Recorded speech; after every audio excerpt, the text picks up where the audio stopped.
నమస్కారం ETV news కు స్వాగతం ముఖ్యాంశాలు తెలంగాణలో భూముల సమగ్ర సర్వేకు సన్నాహాలు 100 ఏళ్ల వరకు ఉపయోగపడేలా ప్రణాళికలు సంస్థల ప్రతినిధులతో నేడు ప్రత్యేక సమావేశం సీఎం హోదాలో తొలిసారి నేడు ఖమ్మం జిల్లాకు కేసీఆర్ 2 రోజుల పాటు విస్తృత పర్యటన 2 ఎత్తిపోతల పథకాలకు శంకుస్థాపన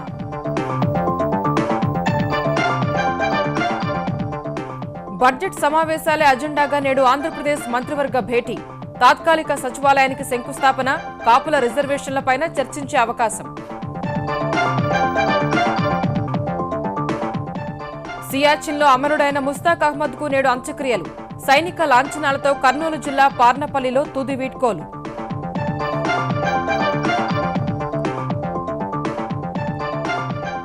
ఢిల్లీ జేఎన్యూలో ఆందోళనలపై భాజపా అగ్రనేతల మథనం పార్లమెంటు బడ్జెట్ సమావేశాల్లో విపక్షాలను ఎదుర్కోవడంపై ప్రధాని మోదీతో చర్చలు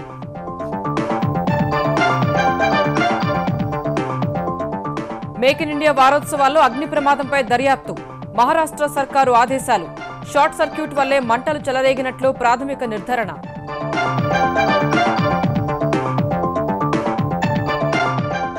శ్రీలంకతో టీ20 సిరీస్ కైవసం చేసుకున్న భారత్ చివరి మ్యాచ్లో 9 వికెట్ల తేడాతో జయభేరి man of the match series దక్కించుకున్న అశ్విన్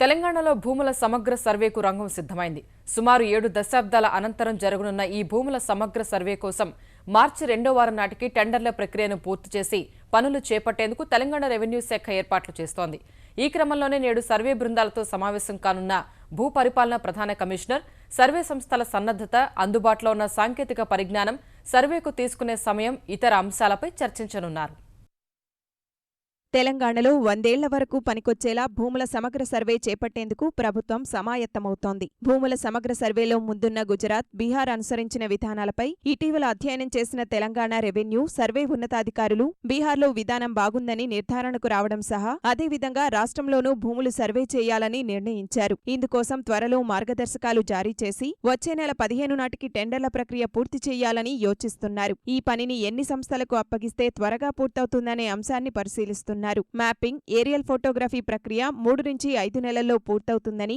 తర్వాత జరిగే ప్రక్రియకే ఎక్కువ సమయం పడుతుందని అంచనా వేస్తున్నారు ఆ ప్రక్రియను పక్కాగా నిర్వహించడానికి ప్రాధాన్యమిస్తున్నారు క్షేత్రస్థాయిలో భూములు ఎవరి ఆధీనంలో ఉన్నాయన్నది పరిశీలించి సర్వేలో ధృవీకరించడం సహా ప్రతి పొలాన్ని పరిశీలించి గుర్తించాల్సి ఉన్నందున ఎక్కువ సమయం పడుతుందని అంచనా వేస్తున్నారు గతంలో నిజామాబాద్ జిల్లాలో చేపట్టిన భూభారతి ప్రాజెక్టులో చోటు చేసుకున్న పొరపాట్లు వైఫల్యాలను పరిశీలించి అలాంటి పరిస్థితి ఎదురవ్వకుండా జాగ్రత్తలు తీసుకోనున్నారు గతంలో జరిగేటువంటి కొన్ని అక్రమాలు ఇప్పుడు అరకట్టడానికి కోసం అవకాశం ఉంటుంది ఒక పొలంలో ఒక పర్టికులర్ క్రాప్ ఉంటే ఆ క్రాప్కి లోన్ ఇవ్వడానికి అవకాశం ఉంటుంది ఎవరు మాత్రము లోన్ ఎలిజిబిలిటీ కార్డు ఉంటే అతని వాటా అతనికి వస్తుంది అది వాటా మిగిలిన తర్వాత వాట్ ఎవర్ ఈజ్ బ్యాలెన్స్ అది ఓనర్కి కానీ కల్టివేటర్కి కానీ వస్తుంది ముఖ్యంగా పహానీలో కాలం 13 కాలం 14లో ఎటువంటి లీగల్ డిస్ప్యూట్ ఉన్నా మొత్తం కూడా డిస్ప్యూట్ ఎవరు డిస్ప్యూట్ పార్టీ ఉండి ఒరిజినల్ కాపీ ఎంఆర్ఓ ఆఫీస్కి తెప్పించగలిగితే అది కూడా ఆన్లైన్లో వేసుకోవడానికి కోసం అవకాశం ఉంటుంది సో ఎవరైనా ల్యాండ్ కొనేటప్పుడు డైరెక్ట్గా చూసుకోవచ్చు ఎటువంటి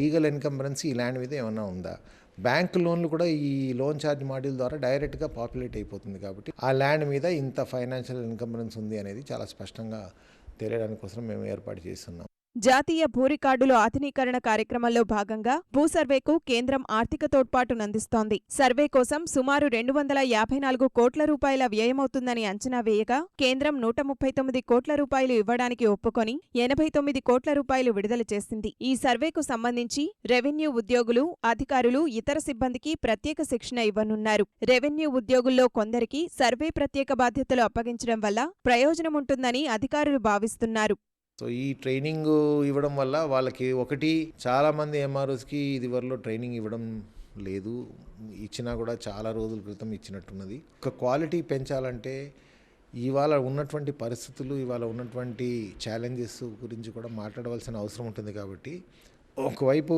సర్వేయర్స్కి ట్రైనింగ్ ఇంకోవైపు రెవెన్యూ స్టాఫ్కి ట్రైనింగ్ ఇవ్వాలని అంతేకాకుండా ఈ వచ్చే సంవత్సరం జీరో బేస్డ్ బడ్జెటింగ్లో ప్రతి జిల్లాకి 200 వీఆర్ఓ బిల్డింగ్స్ అని చెప్పి ప్రతిపాదనలు పంపించాము గవర్నమెంట్లో ఇది ఆమోదిస్తారని చెప్పేసి మేము అనుకుంటున్నాం మరో 100 ఏళ్ల వరకు ఉపయోగపడేలా భూముల సమగ్ర సర్వే నిర్వహించి భూ రికార్డులను ఆధునీకరిస్తే భవిష్యత్తులో దస్త్రాలను ఆధునీకరించుకోవడం సులభమవుతుందని అధికారులు చెబుతున్నారు. సర్వే తర్వాత దస్త్రాలను డిజిటలైజేషన్ చేస్తే భూ వివాదాలు వేల సంఖ్యలో పరిష్కారమవుతాయని భావిస్తున్న అధికారులు సమగ్ర సర్వేకు కనీసం 3 ఏళ్లు సమయం పడుతుందని అంచనా వేస్తున్నారు. తెలంగాణ రాష్ట్రం ఏర్పడిన తర్వాత ముఖ్యమంత్రి కేసీఆర్ తొలిసారి ఖమ్మం జిల్లాలో పర్యటించనున్నారు. 2 రోజుల పర్యటనలో భాగంగా పలు అభివృద్ధి పనులకు శ్రీకారం చుట్టనున్నారు. సీఎం రాకను పురస్కరించుకుని అధికారులు విస్తృత ఏర్పాట్లు చేస్తున్నారు. ఈ పర్యటనలో ఖమ్మం నగరంతో పాటు భద్రాచలం రామాలయ అభివృద్ధిపై ముఖ్యమంత్రి హామీలు ఇస్తారని జిల్లా వాసులు భావిస్తున్నారు.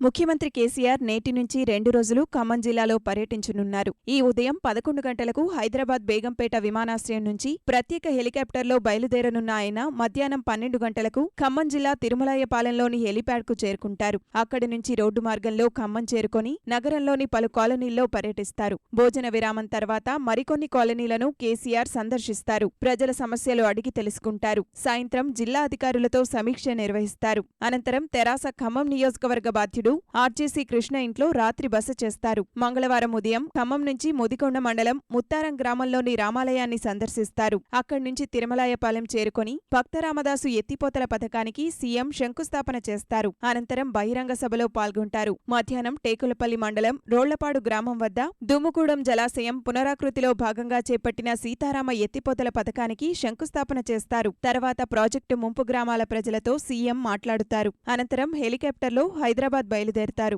మంత్రి తుమ్మల నాగేశ్వరరావు ముఖ్యమంత్రి పర్యటించే ప్రాంతాల్లో ఏర్పాట్లను స్వయంగా పరిశీలించి అధికారులకు పలు సూచనలు చేశారు. పట్టుబట్టి మీరు ఎట్లాగూ ప్రాజెక్టుల కోసం వస్తున్నారు. మా పట్టణం యొక్క సమస్యలు నా జ్ఞాపకం దగ్గర నుంచి ఉన్నాయి. నేనేదో కొద్దిగా చేశా కానీ అది అరాకొర అవుతుంది. అరాకొర ఉండొద్దు, పర్మనెంట్ ఉండాలి. ఖమ్మం పట్టణానికి ఆ సౌకర్యం ఉండాలని చెప్పి ముఖ్యమంత్రి గారిని ఒకరోజు ఇక్కడ కూడా ఉండమన్నాం.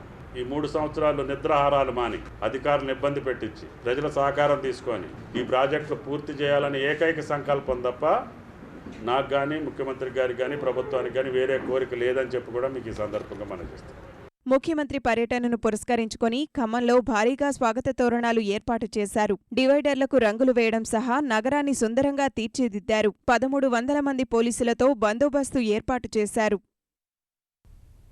కాంగ్రెస్ హయాంలో పురుడు పోసుకున్న దుమ్ముగూడెం ఇందిరాసాగర్, రాజీవ్ సాగర్ ప్రాజెక్టుల పేర్లు మారిస్తే సహించబోమని టీపీసీసీ కార్యనిర్వాహక అధ్యక్షుడు మల్లు భట్టి విక్రమార్క అన్నారు. ఈ మేరకు పేర్ల తొలగింపును నిరసిస్తూ ఈ నెల 16న కేసీఆర్ ఖమ్మం జిల్లా పర్యటన సందర్భంగా ఆందోళనలు చేస్తామని భట్టి హెచ్చరించారు. పునరాకృతి సాకుతో 7,000 కోట్లను కాజేసేందుకు కుట్ర పన్నుతున్నారని ఖమ్మం జిల్లా వైరాలో ఆరోపించిన ఆయన తెరాస ప్రభుత్వం ఇకనైనా తీరు మార్చుకోవాలని హితవు పలికారు.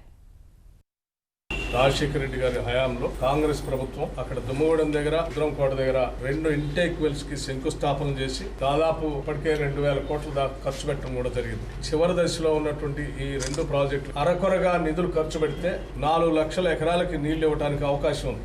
ఆ రకంగా అవకాశం ఉన్నటువంటి ఈ ప్రాజెక్టుల్ని పూర్తి చేయకుండా దీన్ని ఏకీకృతం చేస్తున్నాం అని చెప్పి ఈనాడు కొత్త ప్రాజెక్ట్ అని చెప్పి 7,000 కోట్ల రూపాయలకి రీడిజైన్ అని చెప్పి దోపిడీ చేసే కార్యక్రమానికి రాష్ట్ర ప్రభుత్వం పాల్పడతాం.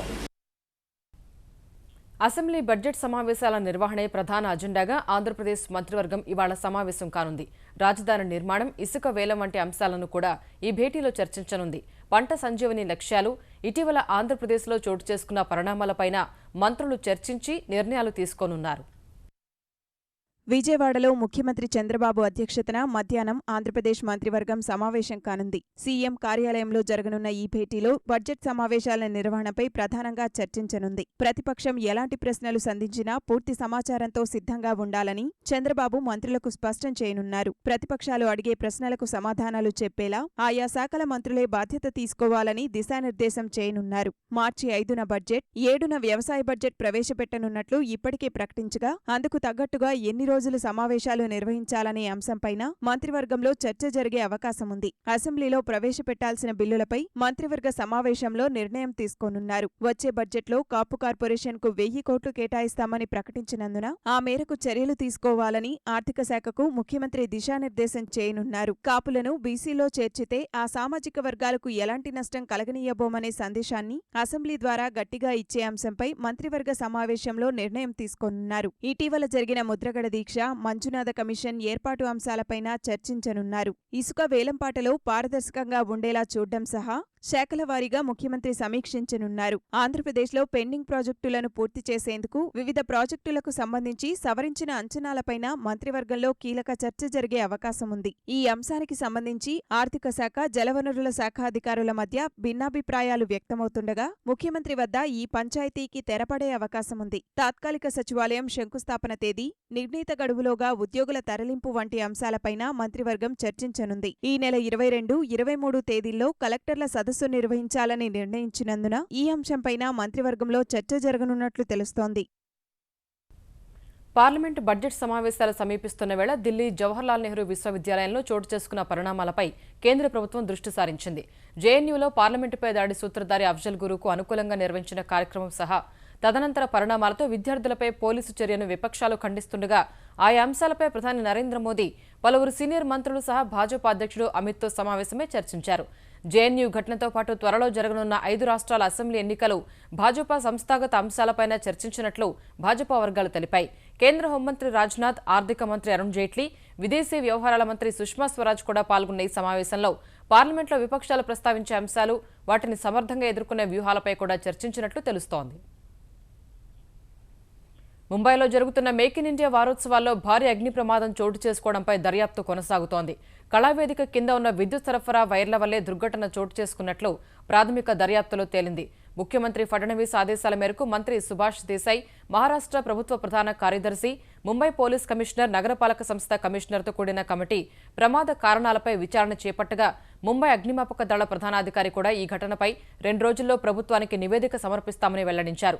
మేక్ ఇన్ ఇండియా వారోత్సవాల్లో భాగంగా సాంస్కృతిక కార్యక్రమాలు నిర్వహిస్తుండగా వేదిక కింద అకస్మాత్తుగా చెలరేగిన మంటలు క్షణాల్లోనే వ్యాపించాయి. వేదికపై ఉన్న కళాకారులు, కింద కూర్చుని వీక్షిస్తున్న దేశ విదేశీ వ్యాపార సంస్థల ప్రతినిధులు ప్రాణభయంతో పరుగులు తీశారు. వెంటనే అప్రమత్తమైన అధికారులు అగ్నిమాపక సిబ్బందిని రంగంలోకి దింపి మంటలను అదుపులోకి తీసుకొచ్చారు. ప్రమాద సమయంలో అక్కడున్న మహారాష్ట్ర ముఖ్యమంత్రి దేవేంద్ర ఫడ్నవీస్, ఆయన సతీమణి, బాలీవుడ్ తారలు అమితాబ్ బచ్చన్, అమీర్ ఖాన్ సహా అందరినీ సురక్షిత ప్రాంతాలకు తరలించారు. ప్రధాని మోదీ ఫడ్నవీస్ కు ఫోన్ చేసి ప్రమాదంపై ఆరా తీశారు. 49 దేశాల ప్రభుత్వ ప్రతినిధులు, 68 దేశాల వ్యాపార ప్రతినిధులు పాల్గొంటున్న మేక్ ఇన్ ఇండియా వారోత్సవాలు యథాతథంగా కొనసాగనున్నట్లు అధికారులు ప్రకటించారు. సియాచిన్లో మంచు చర్యల కింద పడి ప్రాణాలు కోల్పోయిన సైనికుడు ముస్తాక్ అహ్మద్ భౌతిక కాయానికి ఆయన స్వగ్రామం కర్నూలు జిల్లా పార్నపల్లిలో అంత్యక్రియలు జరగనున్నాయి. ఢిల్లీ నుంచి భారత వైమానిక దళానికి చెందిన ప్రత్యేక విమానంలో ముస్తాక్ భౌతిక కాయం ఈ మధ్యాహ్నం బేగంపేట విమానాశ్రయానికి చేరనుంది. అక్కడ సైనికాధికారులు, పలువురు ప్రముఖులు నివాళి అర్పించిన అనంతరం హెలికాప్టర్లో కర్నూలు జిల్లా నంద్యాలలో పూర్తిస్థాయి సైనిక లాంఛనాలతో గౌరవ వందనం సమర్పిస్తారు. అక్కడి నుంచి రోడ్డు మార్గంలో స్వస్థలం పార్నపల్లికి తరలించి పూర్తిస్థాయి లాంఛనాలతో అంత్యక్రియలు నిర్వహిస్తారు. ముస్తాక్ అహ్మద్కు భార్య, తల్లిదండ్రులు ఉన్నారు. ముస్తాక్కు ఏడాది క్రితమే వివాహమైంది. ఈ ఏడాది ఆగస్టు 12న ప్రారంభమయ్యే కృష్ణా పుష్కరాలకు ఆంధ్రప్రదేశ్ ప్రభుత్వం సమాయత్తమవుతోంది. ఇప్పటికే ఏర్పాట్లపై ప్రణాళికలు సిద్ధం చేసిన కృష్ణా, గుంటూరు జిల్లాల అధికారులు రాజమండ్రిలోని కోటిలింగాల తరహాలో విజయవాడలోనూ భారీ ఘాట్ల నిర్మాణం చేపట్టాలని నిర్ణయించారు. దేశంలో ఎక్కడా లేని విధంగా ప్రకాశం బ్యారేజీ వద్ద నుంచి కృష్ణా, గోదావరి నదుల సంగమ ప్రదేశమైన ఫెర్రీ వరకు దాదాపు 14 కిలోమీటర్ల భారీ ఘాట్ను నిర్మించనున్నారు. కృష్ణా తీరం వెంబడి ఉండే 172 గ్రామీణ ఘాట్ల నిర్మాణానికి కూడా ప్రణాళికలు రూపొందిస్తున్నట్లు ఆంధ్రప్రదేశ్ జలవనరుల శాఖ మంత్రి దేవినేని ఉమ తెలిపారు. కృష్ణా తీరంలోని గ్రామీణ ఘాట్ల నిర్మాణం సహా తీరం వెంట ఉన్న 326 ఆలయాలను 27 కోట్లతో ప్రభుత్వం ఆధునీకరించనుంది. ప్రకాశం బ్యారేజ్ దగ్గర నుంచి, దుర్గాఘాట్ దగ్గర నుంచి సుమారు 14 కిలోమీటర్లో ఇబ్రహీంపట్నం గోదావరి కృష్ణా పవిత్ర సంగమం వరకు ఈ 14 కిలోమీటర్లో విశాలమైన చాలా పెద్ద ఘాట్ వస్తా ఉంది. ఆ ఘాట్ తో పాటే వాకింగ్ ట్రాక్, ఒక గ్రీనరీ కూడా డెవలప్ చేయాలి. నదీ పరిశుభ్రతను కాపాడుతా ఆ ఘాట్లు పుష్కరం వరకే అనేది కాకుండా పుష్కర ఘాట్లతో పాటు ప్రతిరోజు కూడా ఆ ఘాట్స్ అవన్నీ కూడా ఉపయోగపడాలి. ఒక ఆహ్లాదకర వాతావరణాన్ని క్రియేట్ చేయాలనేది ముఖ్యమంత్రి గారి లక్ష్యం, ఆలోచన. విశాఖపట్నం త్వరలోనే ఐటీ హబ్గా మారబోతోందని ఆంధ్రప్రదేశ్ మానవ వనరుల అభివృద్ధి శాఖ మంత్రి గంటా శ్రీనివాసరావు వెల్లడించారు. ఆంధ్ర విశ్వవిద్యాలయంలో డిగ్రీ విద్యార్థుల యాప్ తయారీ ముగింపు సమావేశానికి హాజరైన ఆయన కొత్త అప్లికేషన్లు రూపొందించిన విద్యార్థులకు ప్రశంసా పత్రాలను అందజేశారు. ఆంధ్రప్రదేశ్లో త్వరలో 20 లక్షల చదరపు గజాల్లో హైటెక్ సిటీ ఏర్పాటుకు ముఖ్యమంత్రి చంద్రబాబు సుముఖంగా ఉన్నారని గంటా తెలిపారు. మిలినియం టవర్స్ ఏదైతే హైదరాబాద్ హైటెక్ సిటీ ఉందో అది మొత్తం 8 లాక్ స్క్వేర్ ఫీట్ బిల్డింగ్. అయితే వైజాగ్లో మనం కట్టబోయే ఈ హైటెక్ సిటీ ఎలా ఉంటుందంటే 20 lakh square feet. అంటే హైదరాబాద్ హైటెక్ సిటీ కంటే దాదాపు 2.5 రెట్లు ఎక్స్ట్రా ఉండే విధంగా మనం సిగ్నేచర్ టవర్స్ కట్టబోతా ఉన్నాం. అలాగే ఇప్పుడు ఎక్కడైతే మనకు స్టార్ట్అప్ ఉందో పక్కనే ఇంకొక 4 acres లో త్వరలో మిలీనియం టవర్స్ కడతా ఉన్నాం. ఒక 2 months లో ముఖ్యమంత్రి గారి చేతుల మీదుగా ఫౌండేషన్ కార్యక్రమం కూడా చేస్తా ఉన్నాం. రాజ్యాంగ నిర్మాత డాక్టర్ బిఆర్ అంబేద్కర్ 125వ జయంతి ఉత్సవాలను ఏడాది పాటు ఘనంగా జరపాలని నిర్ణయించినట్లు ఆంధ్రప్రదేశ్ సాంఘిక సంక్షేమ శాఖ మంత్రి రావెల కిషోర్ బాబు తెలిపారు. దేశవ్యాప్తంగా వేడుకలు జరపాలన్న కేంద్రం నిర్ణయం మేరకు ఎలాంటి కార్యక్రమాలు నిర్వహించాలనే విషయమై హైదరాబాద్లోని గోల్కొండ హోటల్లో ఏర్పాటు చేసిన వర్క్షాప్లో పాల్గొన్న మంత్రి ఏప్రిల్ 14 నుంచి రాష్ట్ర వ్యాప్తంగా పలు కార్యక్రమాలు నిర్వహించాలని ముఖ్యమంత్రి చంద్రబాబు ఆదేశించారని వెల్లడించారు. రావెల సహా ప్రభుత్వాధికారులు, దళిత సంఘాల నేతలు, నిపుణులు పాల్గొన్న ఈ సమావేశంలో దళితుల అభివృద్ధి కోసం ప్రభుత్వ పరంగా ఎలాంటి కార్యక్రమాలు చేయవచ్చనే అంశంపై అభిప్రాయాలు సేకరించారు. ఆంధ్రప్రదేశ్ రాష్ట్రంలో కూడా బాబాసాహెబ్ డాక్టర్ అంబేద్కర్ గారి యొక్క 125వ జయంత్యోత్సవాలని సంవత్సరం పాటు పెద్ద ఎత్తున జరిగించడానికి ప్రభుత్వం నిర్ణయించింది. దళితులను, గిరిజనులను అభివృద్ధి చేసే విధంగా, వారిని సాధికారత దిశలో నడిపించే విధంగా, ప్రభుత్వం వారికి చేయూతనిచ్చేటువంటి విధంగా, అట్టడుగు ప్రజలను కూడా సామాజిక, రాజకీయ, ఆర్థిక రంగాల్లో అభివృద్ధి చేసి తద్వారా భారతదేశంలో ఐక్యతను సాధించడానికి ఆ యొక్క జయంత్యోత్సవాల యొక్క ఉద్దేశం. విజయవాడలోని కాంగ్రెస్ పార్టీ నగర కార్యాలయమైన ఆంధ్రరత్న భవన్ ఈ నెల 19 నుంచి ఆంధ్రప్రదేశ్ కాంగ్రెస్ రాష్ట్ర కార్యాలయంగా మారనుంది. ఏపీ రాష్ట్ర కార్యాలయ ప్రారంభోత్సవానికి జాతీయ నేతలు వస్తారన్న ఏపీసీసీ అధ్యక్షుడు రఘువీరారెడ్డి భవిష్యత్తు కాంగ్రెస్దేనని ధీమా వ్యక్తం చేశారు. అవకాశవాదులంతా ఎప్పుడో పార్టీ వీడారన్న ఆయన ఇకపై ఆంధ్రప్రదేశ్ కాంగ్రెస్ నుంచి వలసలు ఉండబోవని స్పష్టం చేశారు. వ్యవసాయ రంగ సంక్షోభం సహా రైతులను ఆత్మహత్యల నుంచి గట్టెక్కించాలంటే సేద్యాన్ని లాభసాటిగా తీర్చిదిద్ది అన్నదాతకు ఆహార భద్రత కల్పించాలని ఫోరం ఫర్ ఫార్మర్స్ ట్రస్ట్ సూచించింది. వ్యవసాయ రంగం సవాళ్లు, పరిష్కార మార్గాలు అనే అంశంపై హైదరాబాద్లో 2 రోజుల పాటు జరిగిన సదస్సులో ఈ మేరకు చర్చించిన రైతులు ప్రకృతి హిత పద్ధతుల్లోనే సేద్యాన్ని ముందుకు తీసుకువెళ్లాలని సూచించారు. భవిష్యత్తులో ఎదురయ్యే ఆహార కొరతను తట్టుకోవాలంటే సేద్యానికి అవసరమైన విత్తనం సహా విజ్ఞానం, విపణి నిర్వహణ, నిల్వ, రవాణా వంటి సదుపాయాలను కేంద్ర రాష్ట్ర ప్రభుత్వాలు కర్షకులకు అందించాల్సిన అవసరం ఉందని సదస్సులో పాల్గొన్న వ్యవసాయ, ఆర్థిక రంగ నిపుణులు స్పష్టం చేశారు. ఈ 2 రోజుల సదస్సులో ఇన్పుట్స్, విత్తనాల మీద, ఆ విత్తనాల క్వాలిటీల మీద, తర్వాత బీటీ కాకుండా దేశవాళీ విత్తనాలు పెంపొందిస్తే ఖచ్చితమైనటువంటి మార్కెట్ ఉంటుంది. అలాగే పత్తిలో కూడా, పత్తి విత్తనాల్లో కూడా దేశవాళీ విత్తనాలు ఒక 20 రకాలు ఉన్నాయి. వాటిని కనుక సరైన పద్ధతిలో సేద్యం చేసినట్లయితే లాభదాయకంగా ఉంటుందనేది ఒక మంచి రికమెండేషన్. బహుళజాతి కంపెనీల రాకతో అంతరించిపోతున్న దేశవాళీ విత్తన భాండాగారాన్ని సంరక్షించుకోవడమే లక్ష్యంగా హైదరాబాద్లో జరిగిన దేశీ వరి విత్తనోత్సవం విజయవంతంగా ముగిసింది. సేవ్ స్వచ్ఛంద సంస్థ ఆధ్వర్యంలో 3 రోజుల పాటు రామకృష్ణ మఠంలో జరిగిన ఈ ఉత్సవానికి తెలుగు రాష్ట్రాలు సహా కర్ణాటక, తమిళనాడు, కేరళ, మధ్యప్రదేశ్, మహారాష్ట్ర నుంచి పెద్ద సంఖ్యలో రైతులు పాల్గొన్నారు. విత్తనోత్సవంలో భాగంగా దాదాపు 5,000 మంది రైతులకు అరకిలో చొప్పున 146 రకాల విత్తనాల ప్యాకెట్లను సేవ్ సంస్థ ఉచితంగా పంపిణీ చేసింది. విత్తన పంపిణీపై హర్షం వ్యక్తం చేసిన ఆ సంస్థ వ్యవస్థాపకుడు విజయరాం ఇకపై ఏటా తెలుగు రాష్ట్రాల్లో విత్తనోత్సవం నిర్వహిస్తామని వెల్లడించారు. ముఖ్యంగా ఈ జిల్లాల వారీగా ఎవరైతే ఆసక్తి ఉన్న యువ రైతులు ఉన్నారో, ప్రకృతి వ్యవసాయ యువ రైతులు కేంద్రాలుగా ఏర్పడితే ప్రతి నెల ఈ ప్రోగ్రాము 20వ తారీఖున ఒక్కొక్క జిల్లాలో ఈ ప్రోగ్రాం చేయడానికి మేము సిద్ధంగా ఉన్నాం. ప్రతి విత్తనాన్ని మేము ఇక్కడ దేశవాళీ వరి విత్తనాన్ని మేము పెంపొందించి మళ్ళీ రైతులకు ఇస్తామని, ఒక విత్తన నిధిని ఏర్పాటు చేస్తాము అని ఒక రాతపూర్వకంగా ఒక లెటర్ రాసి మీరు 5 నుంచి 20 మంది ఎవరైతే యువకులు ముందుకు వస్తారో వాళ్ళకి మా దగ్గర ఉన్న 146 రకాల విత్తనాలు కూడా వాళ్ళకి పంపించడానికి మేము సిద్ధంగా ఉన్నాము. ప్రేమికుల దినోత్సవం రోజే ప్రేమ వివాహం చేసుకున్న ఓ వివాహిత తన 2 బిడ్డలకు ఉరేసి తాను ఆత్మహత్య చేసుకున్న విషాదకర ఘటన నిజామాబాద్ జిల్లాలో జరిగింది. కట్నం కోసం 2వ వివాహం చేసుకుంటానన్న భర్త వేధింపులతో విసిగిపోయిన ఆ ఇల్లాలు పిల్లలతో కలిసి ఈ అఘాయిత్యం చేసుకుంది. డొంకల్ తండాకు చెందిన అరుణ, వెంగల్పాడ్ తండాకు చెందిన శ్రీను 2009లో ప్రేమ వివాహం చేసుకున్నారు. పెళ్లైన 2 నెలల నుంచి అదనపు కట్నం కోసం వేధింపులు మొదలయ్యాయి. బిడ్డ జీవితం బాగుండాలని ఆమె తల్లిదండ్రులు కట్న కానుకలు ఇచ్చారు. కొన్నాళ్ల వరకు బాగానే ఉన్న శ్రీను మరో పెళ్లి చేసుకుంటానని 2 ఏళ్ల నుంచి వేధిస్తున్నాడు. 3 రోజుల నుంచి వేధింపులు మరీ ఎక్కువ కాగా ఆదివారం మధ్యాహ్నం 2 పిల్లలతో కలిసి ఆత్మహత్య చేసుకుంది. ఈ ఘటనపై మండిపడిన అరుణ కుటుంబ సభ్యులు, బంధువులు శ్రీను ఇంటి ముందు మృతదేహాలతో ఆందోళన నిర్వహించారు. బాధ్యులపై కఠిన చర్యలు తీసుకోవాలని డిమాండ్ చేశారు. మనుషులలో స్వచ్ఛమైన, సత్యమైన ప్రేమ తగ్గిపోవటం వల్లే మానసిక, శారీరక ఒత్తిడికి గురవుతున్నారని ప్రజాహిత బ్రహ్మకుమారి రాధిక అన్నారు. ప్రేమికుల దినోత్సవం సందర్భంగా బేగంపేటలోని గ్రీన్ పార్క్ హోటల్లో do all things with love 2016 పేరిట ఏర్పాటు చేసిన ఆధ్యాత్మిక కార్యక్రమంలో పాల్గొన్న రాధిక ధ్యాన యోగా ద్వారా మానసిక ప్రశాంతతను పొందవచ్చని సూచించారు.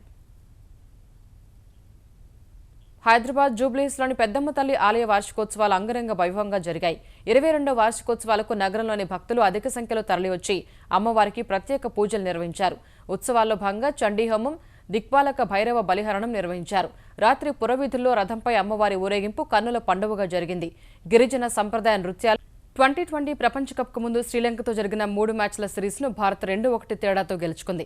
ఇప్పటికే తొలి మ్యాచ్లో ఓడి రెండో మ్యాచ్లో విజయం సాధించిన ధోనీసేన విశాఖ వేదికగా జరిగిన చివరి మ్యాచ్లో 9 వికెట్ల తేడాతో జయభేరి మోగించింది. ఈ మ్యాచ్లో తొలుత బ్యాటింగ్ చేసిన లంక జట్టు 18 ఓవర్లు మాత్రమే ఆడి 82 పరుగులు కాలౌట్ అయింది. చనాక 19, పెరీరా 12 పరుగులు మినహా ఒక్క బ్యాట్స్మెన్ కూడా 2 అంకెల పరుగులు చేయలేకపోయారు. స్పిన్నర్ అశ్విన్ 4 ఓవర్లలో 8 పరుగులు మాత్రమే ఇచ్చి 4 కీలక వికెట్లు పడగొట్టాడు. 2020లో శ్రీలంకకు ఇది అత్యల్ప స్కోరు కాగా 83 పరుగుల స్వల్ప లక్ష్యంతో బరిలోకి దిగిన భారత్ 13.5 ఓవర్లలో 1 వికెట్ మాత్రమే కోల్పోయి విజయాన్ని అందుకుంది. ఓపెనర్ రోహిత్ శర్మ 13 పరుగులు చేసి పెవిలియన్ చేరగా రహానీతో కలిసి మరో వికెట్ పడకుండా జాగ్రత్త పడిన శిఖర్ ధావన్ 46 పరుగులతో నాటౌట్గా నిలిచాడు. రహానే 22 పరుగులు సాధించాడు. టోర్నీ నిర్ణయాత్మక మ్యాచ్లో 4 వికెట్లతో రాణించిన అశ్విన్కు మ్యాన్ ఆఫ్ ద మ్యాచ్తో పాటు మ్యాన్ ఆఫ్ ద సిరీస్ కూడా దక్కింది. విజయవాడలో నిర్వహించిన టాలీవుడ్ మిస్ ఏపీ 2015 పోటీలో నెల్లూరుకు చెందిన సమయా మహమ్మద్ విజేతగా నిలిచింది. నెల్లూరుకు చెందిన మరో అమ్మాయి తనూరియా మొదటి రన్నరప్ గాను, విశాఖకు చెందిన దేవిప్రియ రెండో రన్నరప్ గా నిలిచారు.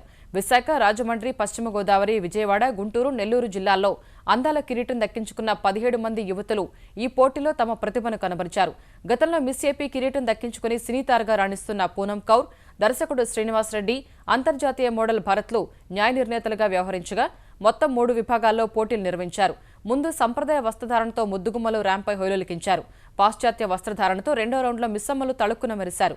మూడో రౌండ్లో ఆధునిక వస్త్రధారణతో ర్యాంప్ వాక్ చేస్తూ న్యాయ నిర్ణేతలు అడిగిన ప్రశ్నలకు జవాబులు చెప్పారు. చివరిగా ప్రేక్షకుల స్పందనను తీసుకుని విజేతని ప్రకటించారు. మిస్ ఏపీ విజేతగా నిలిచిన సమయకు పూనం కౌర్ కిరీటాన్ని అలంకరించారు.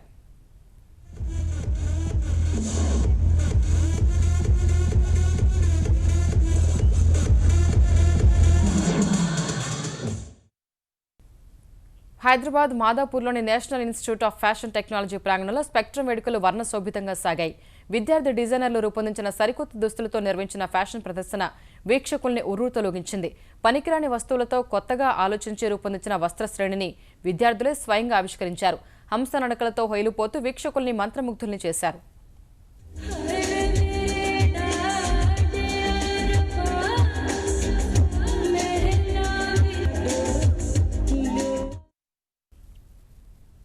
ఈటీవీ న్యూస్ సమాప్తం. నమస్కారం.